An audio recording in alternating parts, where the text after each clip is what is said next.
Back in the day, I used to play quite a lot of 7 Days to Die on the old console legacy versions, but haven't played it in quite some time until recently coming back to it during the 1.0 update.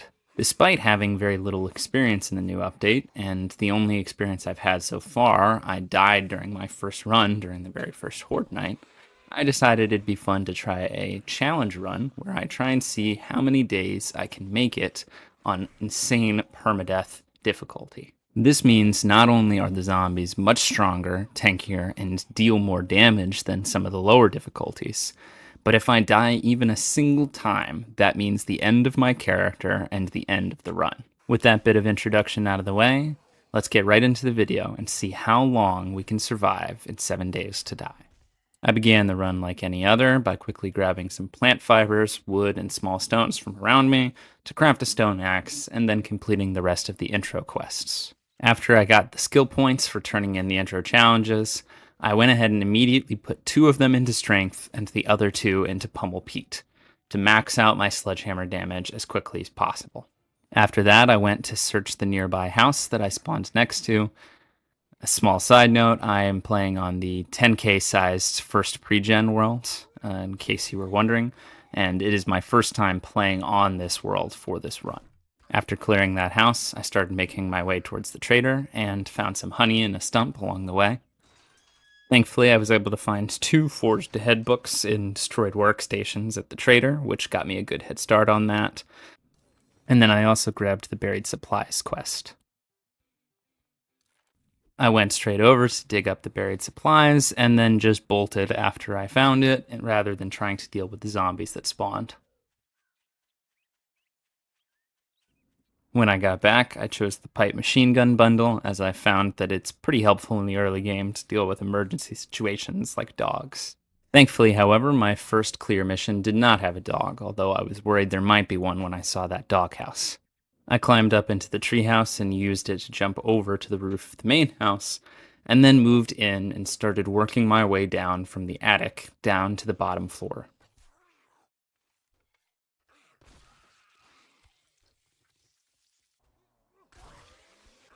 I took my first hit of the run by this guy through the door, but overall it wasn't too bad to clear this house.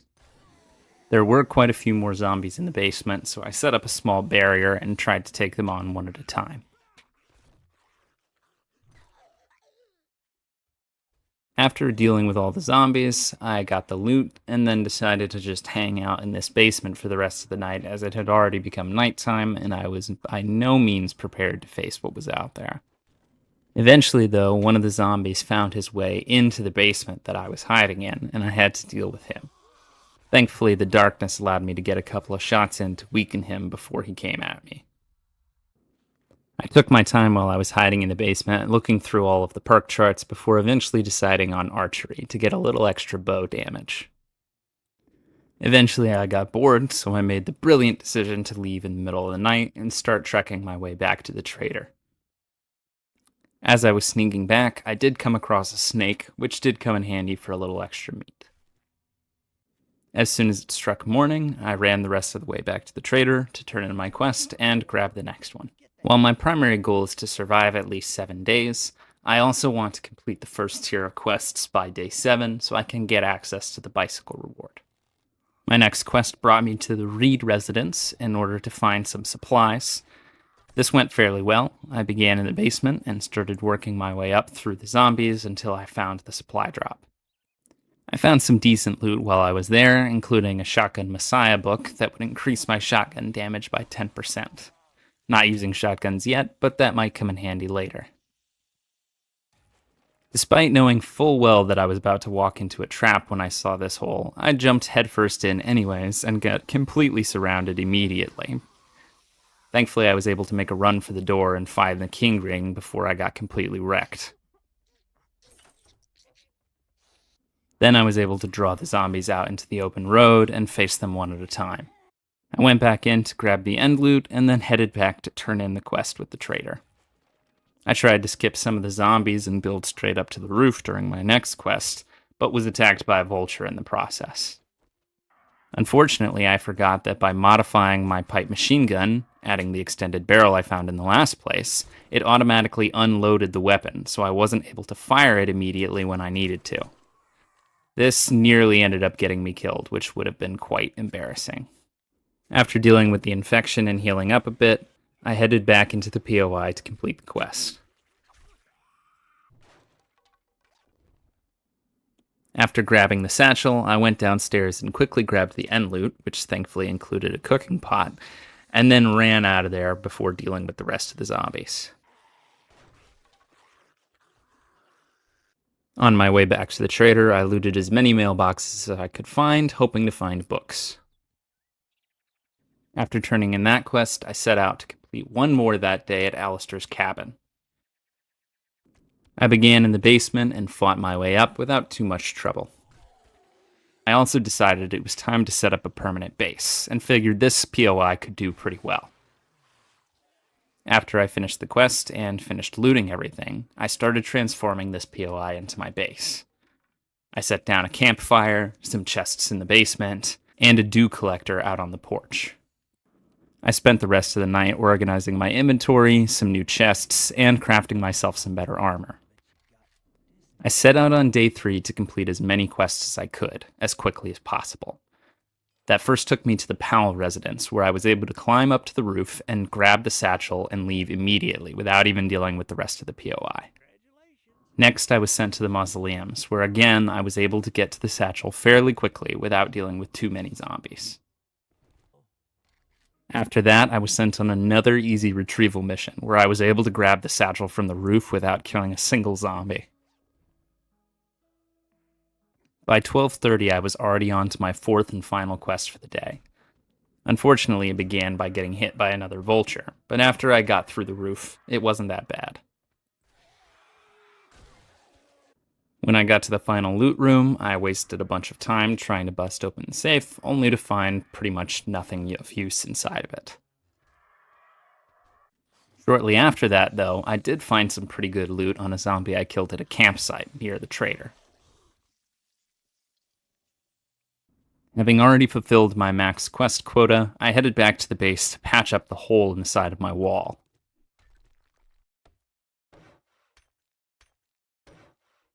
After I patched up the hole in the wall, I spent some time crafting, organizing my chests and inventory, and dealing with some other miscellaneous stuff around the base. One zombie did attack in the middle of the night, but it was nothing serious. Eventually, after smelting a little bit more glue and making some duct tape, I was able to craft a forge. I started smelting as much iron and clay as I had into the forge so that it would be ready when I needed it. When morning came, I headed back to the trader to complete the final quest I needed in order to complete Tier 1. I chose the bicycle as my Tier 1 reward and immediately headed off several kilometers in the opposite direction to meet Jen. At least that was my original plan. You see, I came across this POI called the Canis Lupus Rest Stop and decided that it'd be a good place to set up a horde base. I figured it couldn't hurt to start setting up the horde base early, so I began clearing it out.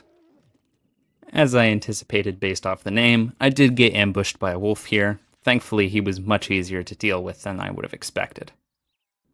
Once all the enemies were dealt with, I began cleaning the place up and building the frame for a horde base.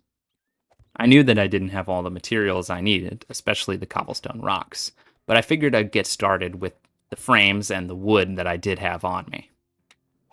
The design for the horde base was nothing complicated, just a simple box with an area to shoot through to vultures that come on the roof, and a staircase that leads the zombies to me along a small, thin pole. This keeps me from having to fight too many zombies at the same time. I ended up spending the entire day and into the night working on the base.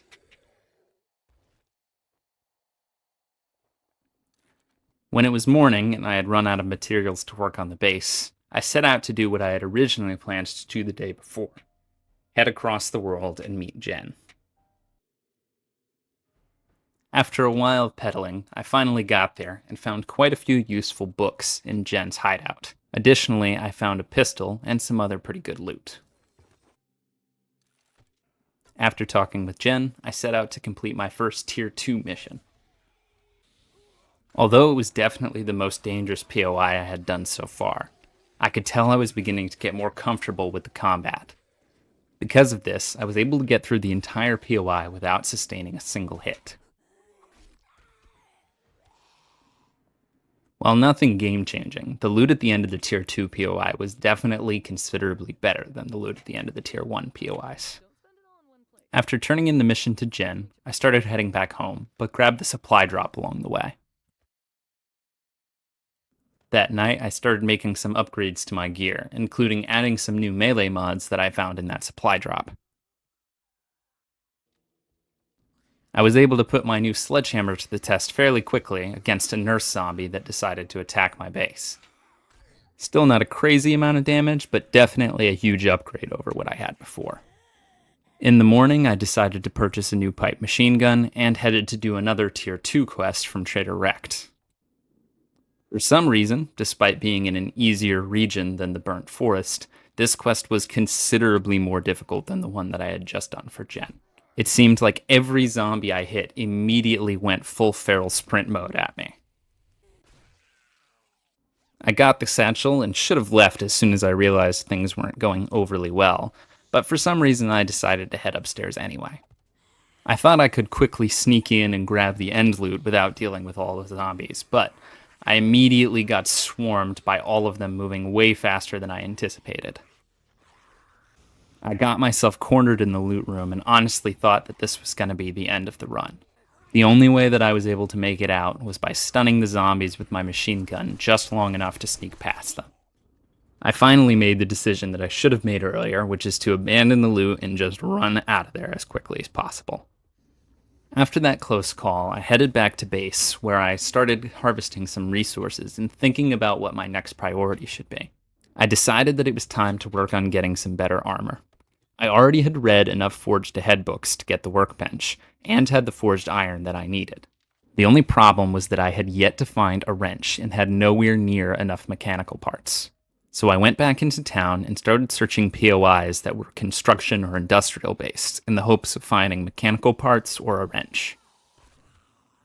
Unfortunately, I didn't have too much luck finding mechanical parts, but I was able to find a stun baton in one of those trucks. I started testing it out in tandem with the sledgehammer, using the stun baton to stun the enemies, and then using the sledgehammer with more damage to finish them off. It turned out to be a pretty effective combination. I spent the rest of day 6 still searching for mechanical parts or a wrench, but had no luck finding either. As it got later, I eventually was forced to give up and head back to the base. By the morning of day 7, I had realized I wasn't going to have enough time to upgrade my armor, so instead headed straight over to the Horde base to finish building and upgrading it so that I would be ready for the Horde that night. For the most part, the base had already been completely built out. All I had to do was use the cobblestone rocks I had collected to upgrade everything from wood to cobblestone.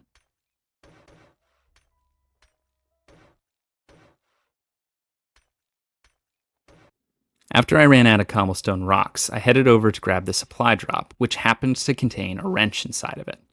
Now that I had my hands on a wrench, I figured I could get enough mechanical parts to build the workbench and get my hands on some upgraded armor before the first Horde night.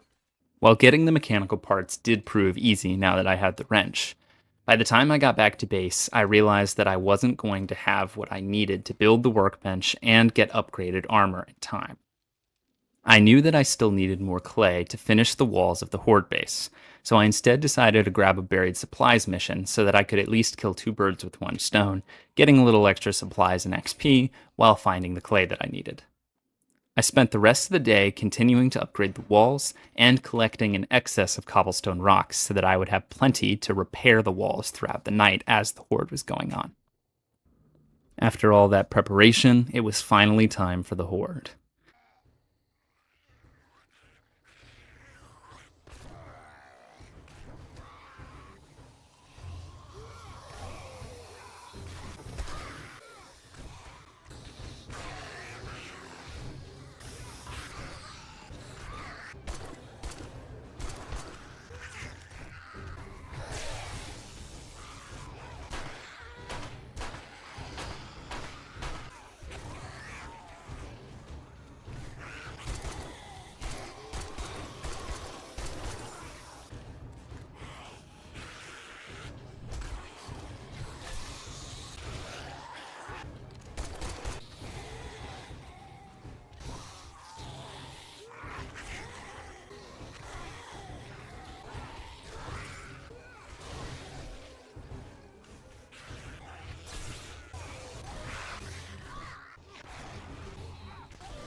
When the Horde Night was finally over, I finished it off with 57 zombie kills. And despite a couple getting through, either through strange crawling methods through the hatch, or one that fell through the roof after he somehow got up there, the base held up pretty well. I used some Molotovs to clean up the remaining zombies, and then went ahead and looted as much as I could from their bags. Overall, the damage they were able to do to the base of the tower was pretty minimal, so as long as I can figure out a way to keep them from sneaking in like they did before, this base should still be ready to go for the next Horde Night. After cleaning up at the Horde base, I went back to my main base to drop off a few items, and while I was there, I ended up getting attacked by a Screamer and a small little mini Horde. I spent most of day 8 doing some stuff around the base, except for doing a quick gather supplies mission at the Clem residence. I began day 9 by clearing out the McPherson UFO Museum. I didn't have a quest for it this time, I was just curious as to what was in there.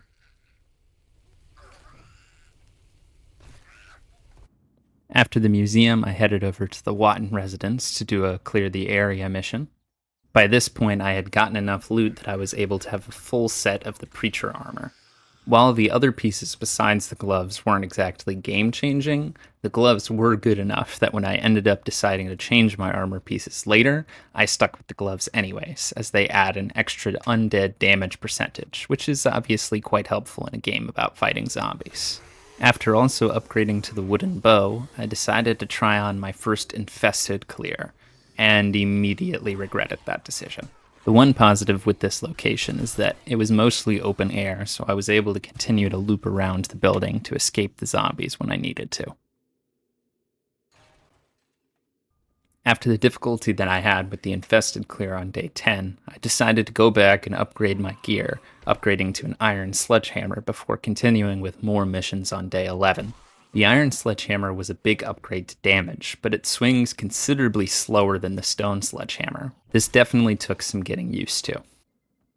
The slow speed was especially problematic in a situation like this one, where I fell through the floor and came up with several zombies in an unexpected way. Eventually I realized I just didn't have enough stamina to fight them all close quarters like this and switched to my machine gun, but I still nearly died in the process.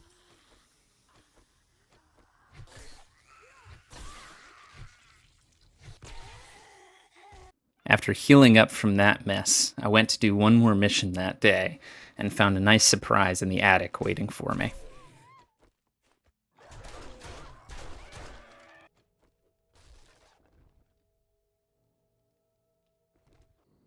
I spent the evening of day 11 hunting for more meat as I was beginning to run low at this point.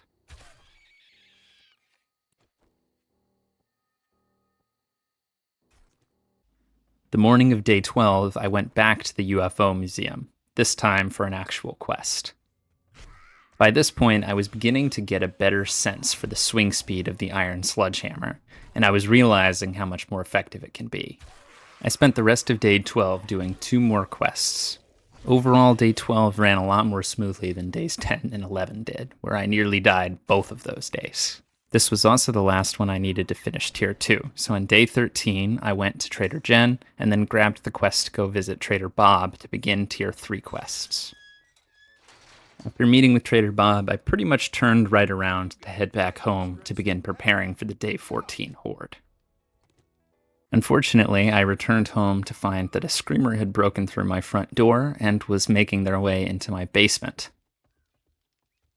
After taking out the Screamer, I went outside to deal with all of her friends that she called, but thankfully this gave me an opportunity to try out the new robotic turret that I found.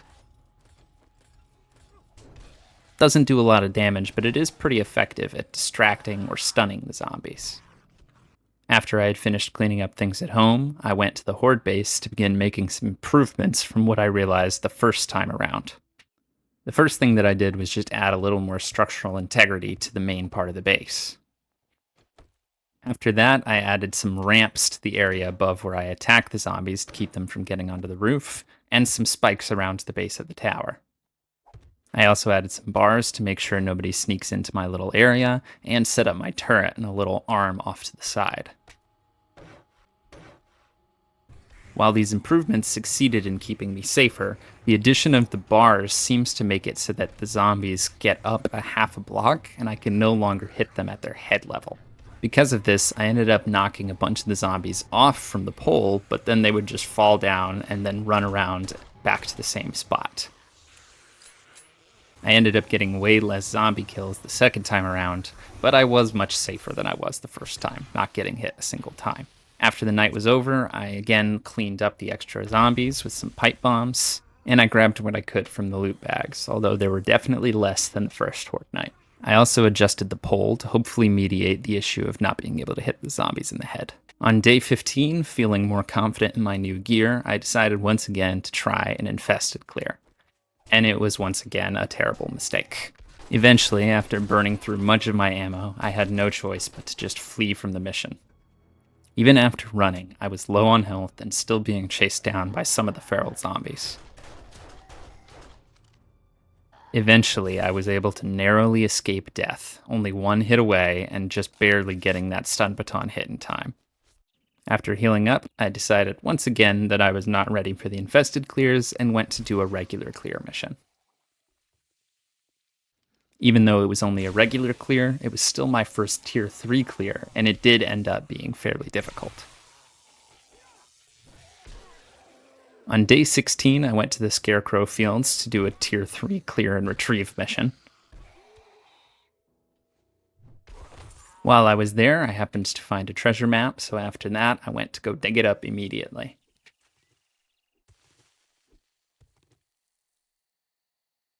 There was a decent amount of ammo in there, but other than that, the loot was pretty underwhelming. I also grabbed a supply drop on my way back to the base. I began day 17 by doing a fetch and clear at the Midway Clinic, which turned out to be quite the adventure. My robotic turret really came in handy in this POI, as I was able to set it up on top of these boxes, let them all head towards me while we both gunned them down. After that, I went to the local Crack-A-Book to look for a couple more skill magazines and found what I needed. I returned back to the base and was finally able to make both a mini bike and a steel sledgehammer for the first time. I was excited to try out the new sledgehammer, and thankfully the zombies politely gave me an opportunity and showed up to my front door. Even at level 1, the steel sledgehammer is already a massive improvement over the iron one. The increase in damage and the ability to hit multiple enemies at once is a huge game changer. Before long and without too much effort, all of the intruders were gone. After that, I took the sledgehammer to do my first mission with it, which went quite well.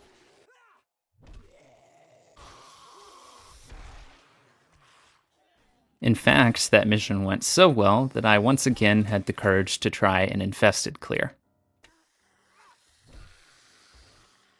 Things started out going pretty well, but unfortunately I began rushing as I was getting close to nighttime, and wanted to complete the clear before 22 o'clock. I was able to finish everything in the clear except for the final loot room, so I tried to rig things in my favor.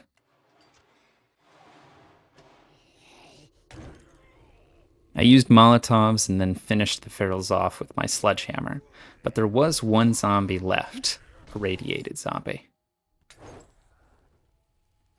This was my first time fighting a radiated zombie, and I had no idea how tanky they could be.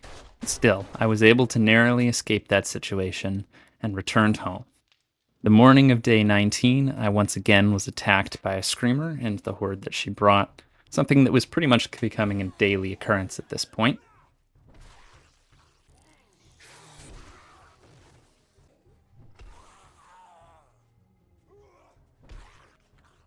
After clearing out the rest of the zombies attacking my base, I headed to the Budget Burrows to do another infested clear.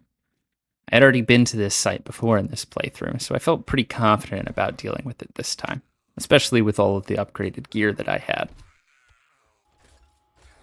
Things were running pretty smoothly overall, but I was beginning to run out of time before nightfall again.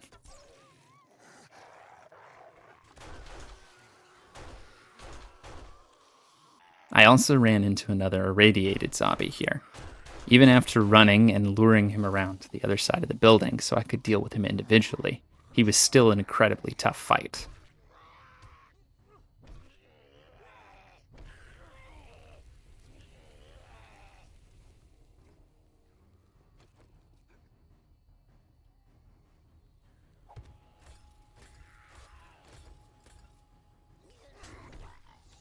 After dealing with the radiated zombies, most of the rest of them were a piece of cake, until I made it to the final room.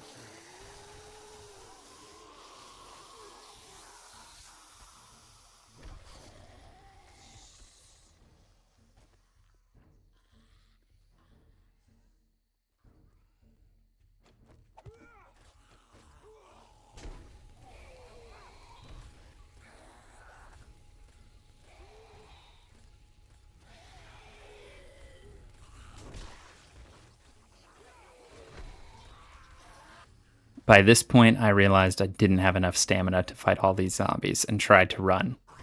But once I got stunned, I knew it was over.